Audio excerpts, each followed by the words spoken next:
नमस्कार। ये आकाशवाणी पटना है। अब आप खालिद रशीद से प्रादेशिक समाचार सुनिए। पहले मुख्य समाचार। प्रधानमंत्री नरेंद्र मोदी कल जमुई में जनजातीय गौरव दिवस समारोह और धरती आबा जनजातीय ग्राम उत्कर्ष अभियान समारोह में होंगे शामिल। केंद्र सरकार ने कोचिंग संस्थानों की मनमानी रोकने के लिए जारी किए दिशा निर्देश। कहा, कोचिंग संस्थान नौकरी देने जैसे झूठे दावे नहीं कर सकेंगे। पटना के आसरा गृह में कथित तौर पर फूड प्वाइजनिंग से 2 महिलाओं की मौत के मामले में जिलाधिकारी ने 5 सदस्यीय समिति गठित की। और आज बाल दिवस है। राज्य के सभी पंचायतों में बाल सभा का किया जाएगा आयोजन। बच्चों को बाल अधिकार से जुड़े विषयों की दी जाएगी जानकारी। अब समाचार विस्तार से। प्रधानमंत्री नरेंद्र मोदी कल जमुई में जनजातीय गौरव दिवस समारोह और धरती आबा जनजातीय ग्राम उत्कर्ष अभियान समारोह में शामिल होंगे।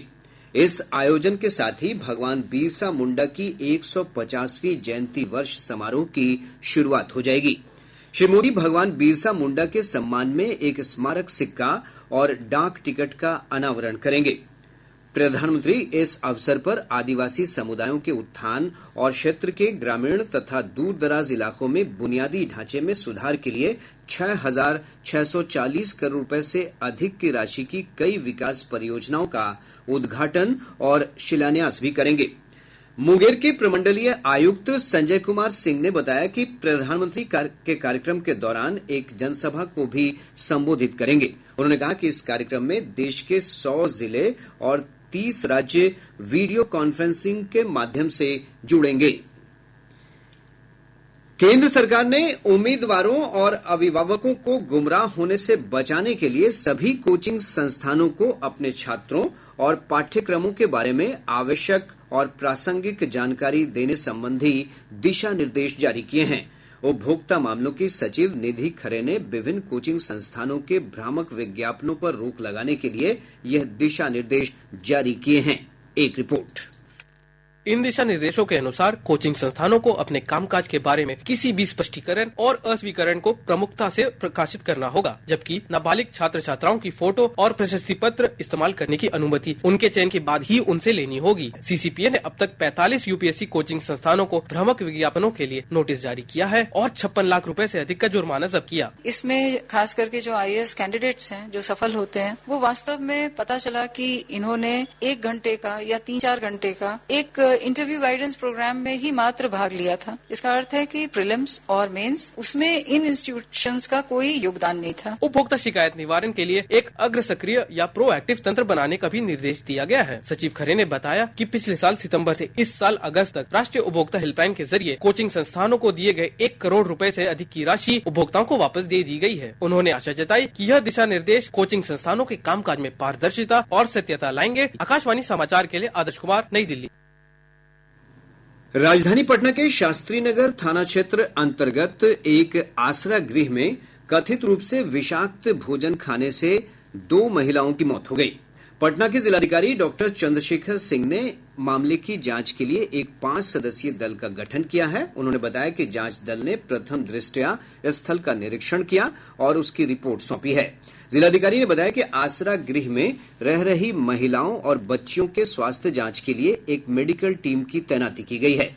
उन्होंने बताया कि सिविल सर्जन ने स्थल का निरीक्षण किया है और खाद्य सामग्री तथा पानी का नमूना लिया है, जिसे जांच के लिए प्रयोगशाला में भेज दिया गया है।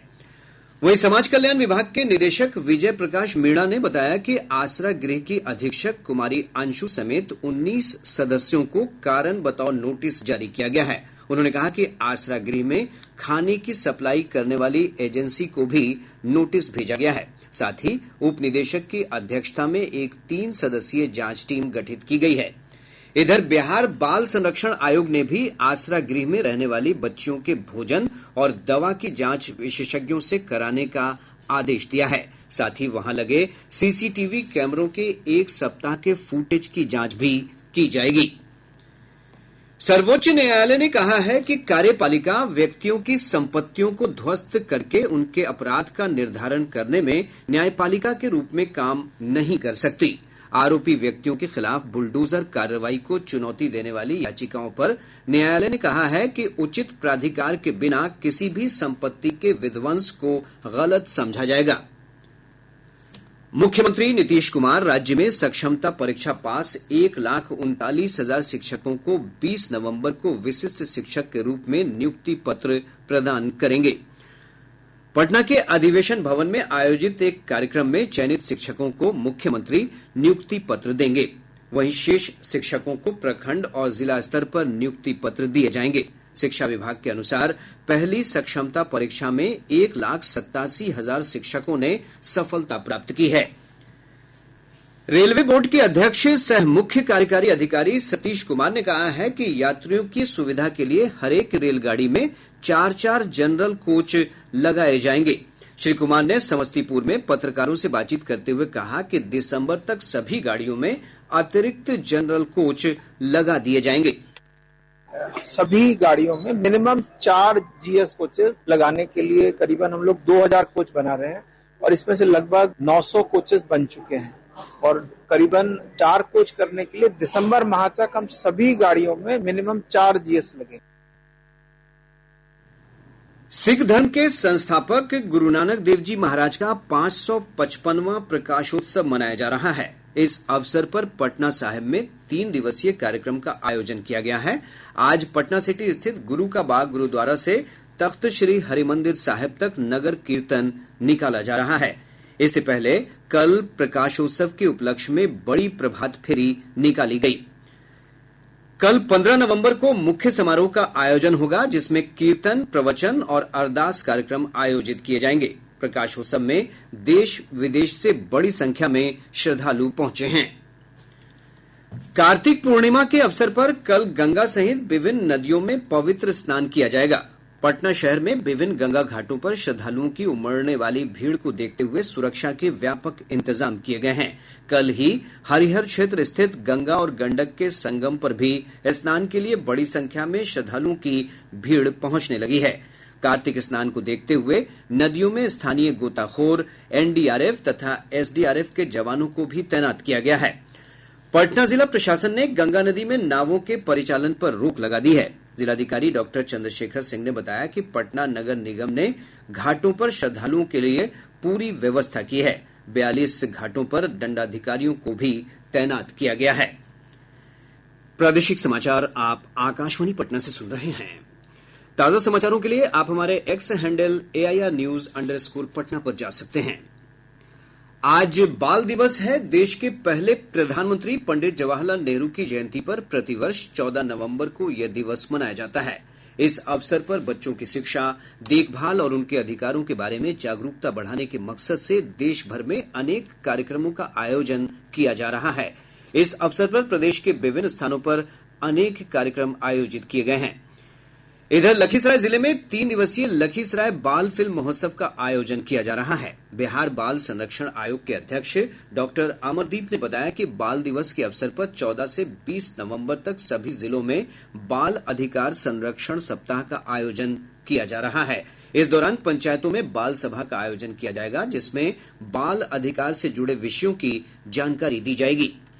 हम लोग 1 सप्ताह का कार्यक्रम शुरू कर रहे हैं और इसे हम लोगों ने नाम दिया है बाल अधिकार संरक्षण सप्ताह। इस दरमियान पटना समेत बिहार के सभी जिलों में विशेष आयोजन किए जाएंगे। हम लोगों ने आयोग की ओर से सभी सरकारी गैर सरकारी स्कूलों को शिक्षा विभाग के माध्यम से निर्देश भेजा है कि उन तमाम स्कूलों में पूरे सप्ताह विशेष आयोजन किए जाएं, जिसमें बाल अधिकार से जुड़े विषयों जैसे बाल श्रम है, बाल विवाह है, बाल तस्करी है, गुड टच बैड टच, इन तमाम विषयों पर उस आयोजन के दरमियान चर्चा हो। आज विश्व मधुमेह दिवस है। मधुमेह दुनिया भर में लाखों लोगों को प्रभावित करने वाली एक सार्वजनिक स्वास्थ्य चुनौती है। मधुमेह की रोकथाम, शीघ्र निदान, प्रभावी प्रबंधन और देखभाल तक समान पहुंच में व्यापक कार्रवाई की तत्काल आवश्यकता को उजागर करने और लोगों को इस रोग के बारे में जागरूक करने के उद्देश्य से हर साल 14 नवंबर को विश्व मधुमेह दिवस मनाया जाता है। इस वर्ष विश्व मधुमेह दिवस का विषय है अवरोधों को तोड़ना और अंतरालों को कम करना। प्रधानमंत्री नरेंद्र मोदी ने कहा है कि राज्य में आंख की बीमारियों के इलाज के लिए शंकर नेत्रालय की शाखा खुलेगी। श्री मोदी ने कहा कि इस अस्पताल के खुलने के बाद स्थानीय लोगों को आंखों की बीमारियों के इलाज के लिए भटकना नहीं पड़ेगा। यह अस्पताल पटना में खुलेगा। बिहार को आने वाले समय में आंख का भी एक बड़ा अस्पताल मिलने जा रहा है। कुछ दिन पहले जब मैं काशी में था तो वहाँ कांची कामकोटी के शंकराचार्य जी से आशीर्वाद से बहुत बड़ा आंखों का अस्पताल बना है। उसकी सेवाएं भी उत्तम है। तो मैंने उनसे प्रार्थना की कि आंखों के ऐसी ही एक अस्पताल मुझे मेरे बिहार में चाहिए, और उन्होंने मेरे इस प्रस्ताव को स्वीकार कर लिया है। और अभी मुझे मुख्यमंत्री जी बता रहे थे कि उसकी प्रक्रिया बहुत तेजी से आगे बढ़ रही है। इधर स्वास्थ्य विभाग के एक वरीय अधिकारी ने बताया कि शंकर नेत्रालय की टीम ने राजेंद्र नगर स्थित अस्पताल का दौरा किया है। उन्होंने बताया कि जल्द ही नेत्रालय यहां काम करने लगेगा। राजगीर में खेले जा रहे महिला एशियन चैंपियंस ट्रॉफी प्रतियोगिता में भारतीय टीम आज अपने तीसरे मैच में थाईलैंड से भिड़ेगी। यह मैच शाम 4:45 बजे से खेला जाएगा। 2 अन्य मैचों में दक्षिण कोरिया का मुकाबला मलेशिया से, जबकि जापान का मुकाबला चीन से होगा। बिहार, झारखंड, ओडिशा, पश्चिम बंगाल और आंध्र प्रदेश के विकास के लिए नीति आयोग के सदस्य रमेश चंद की अध्यक्षता में सलाहकार समिति की एक बैठक हुई। बैठक में इन राज्यों को पूर्वोदय राज्य बताते हुए इसका प्रारूप तैयार करने पर मुख्य रूप से चर्चा की गई। बैठक में राज्य के मुख्य सचिव अमृतलाल मीणा और योजना तथा विकास विभाग के सचिव के सेंथिल कुमार समेत अन्य विभागीय अधिकारी वीडियो कॉन्फ्रेंस के माध्यम से शामिल हुए। आयोग ने इन राज्यों के लिए मानव संसाधन विकास, आधारभूत संरचना और आर्थिक गतिविधियों के 3 प्रक्षेत्र तय किए हैं। बैठक के बाद मुख्य सचिव श्री मीणा ने बताया कि बिहार विकास का रोड मैप बनाएगा और केंद्र सरकार इसमें मदद देगी। पर्यटन मंत्री नीतीश मिश्र ने 3 दिवसीय विद्यापति स्मृति पर्व समारोह का पटना में उद्घाटन करते हुए कहा है कि महाकवि विद्यापति की जन्मभूमि उगना भवानीपुर को विकसित किया जाएगा। इसके लिए राज्य सरकार ने 14 करोड़ 58 लाख रुपए की स्वीकृति दी है। इस मौके पर मैथिली साहित्य के विष्णुकांत मिश्र, संस्कृत साहित्य के लिए डॉक्टर तुला कृष्णा झा को सम्मानित किया गया। निगरानी की टीम ने नालंदा जिले के सिलाव प्रखंड के सहकारिता प्रसार पदाधिकारी प्रशांत कुमार को पैक्स अध्यक्ष से 50,000 रुपए रिश्वत लेते गिरफ्तार कर लिया है। अब पटना से प्रकाशित प्रमुख समाचार पत्रों की सुर्खियां। आज के सभी समाचार पत्रों ने अलग अलग खबरों को प्रमुखता से प्रकाशित किया है। हिन्दुस्तान की बड़ी खबर है, सोनपुर मेले के विकास के लिए बनेगा हरिहर नाथ कॉरिडोर। दैनिक जागरण ने मुख्यमंत्री नीतीश कुमार के हवाले से लिखा है, दरभंगा एम्स बनने से उपलब्ध होगी अच्छी चिकित्सा सेवा। दैनिक भास्कर ने आईएएस अधिकारी संजीव हंस के खिलाफ मनी लॉन्ड्रिंग मामले में कार्रवाई पर लिखा है, हंस गुलाब को सहयोग करने वाले 2 और आरोपी गिरफ्तार। और अब अंत में मुख्य समाचार एक बार फिर। प्रधानमंत्री नरेंद्र मोदी कल जमुई में जनजातीय गौरव दिवस समारोह और धरती आबा जनजातीय ग्राम उत्कर्ष अभियान समारोह में होंगे शामिल। केंद्र सरकार ने कोचिंग संस्थानों की मनमानी रोकने के लिए जारी किए दिशा निर्देश। कहा, कोचिंग संस्थान नौकरी देने जैसे झूठे दावे नहीं कर सकेंगे। पटना के आसरा गृह में कथित तौर पर फूड प्वाइजनिंग से 2 महिलाओं की मौत के मामले में जिलाधिकारी ने 5 सदस्यीय समिति गठित की। और आज बाल दिवस है। राज्य के सभी पंचायतों में बाल सभा का किया जाएगा आयोजन। बच्चों को बाल अधिकार से जुड़े विषयों की दी जाएगी जानकारी। इसके साथ ही आकाशवाणी पटना से प्रसारित प्रादेशिक समाचार का ये अंक समाप्त हुआ।